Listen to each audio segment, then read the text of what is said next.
Mekawhaitieri, 5 minutes. Tēnā koe, Mr Speaker, o te rā ngā members o te wharenei, tēnā tātou katoa.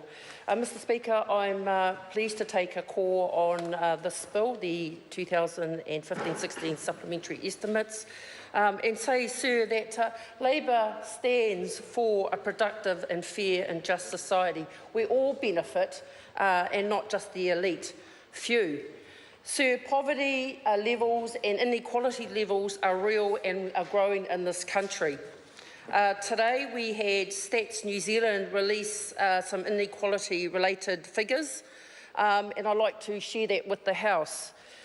European people had an individual median net worth of $114,000. Asian people, $33,000. Māori people, $23,000, and Pacific people, sir, a very sad $12,000. That's individual net worth, sir. That is what we have in this country under this nationally led government.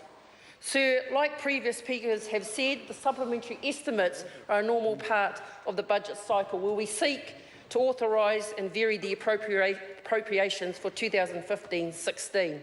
The financial year that is about to end, that was made in budget 2015. And sir, for the time I've got, I want to make my contribution in reply to the Minister of Finance's opening statement, where he talked, amongst other things, value for money, a commitment to showing results. He made mentions of the results framework and the social investment framework.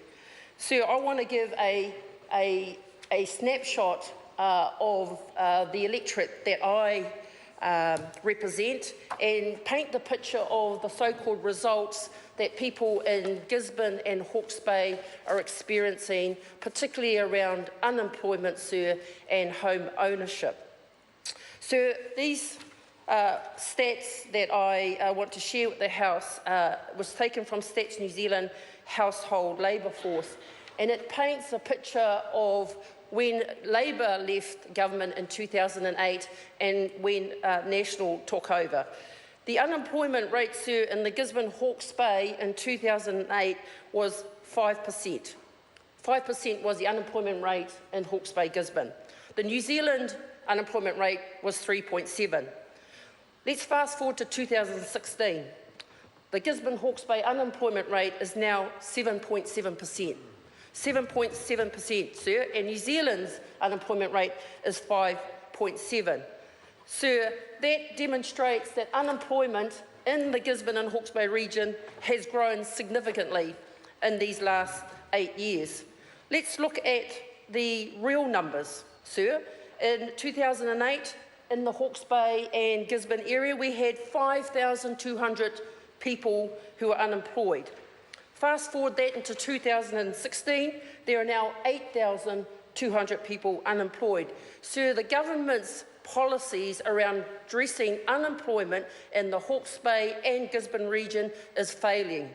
And if I look at Māori real numbers of unemployed people, I see 3,000 in 2009 of Māori descent, growing to 4,200 in 2016. And for European, the real numbers in 2009 were 3,900, growing to 4,400. Again, sir, many more people in Gisborne are facing the sharp end of unemployment that this government has taken its eye off. Home ownership, sir, in Hawke's Bay has decreased by an average of 30%. We all know that when we have home ownership, it leads to stable whānaus within that home. It leads to children being in education and their health issues addressed. But when you take away that dream of owning your home, not to mention the homelessness that I experience and see on a daily basis in my electorate, again, this government's record has failed when it comes to showing social investment results. Sir, like I said, for the short time I have got, I've looked at the estimates. particularly around Vote Māori.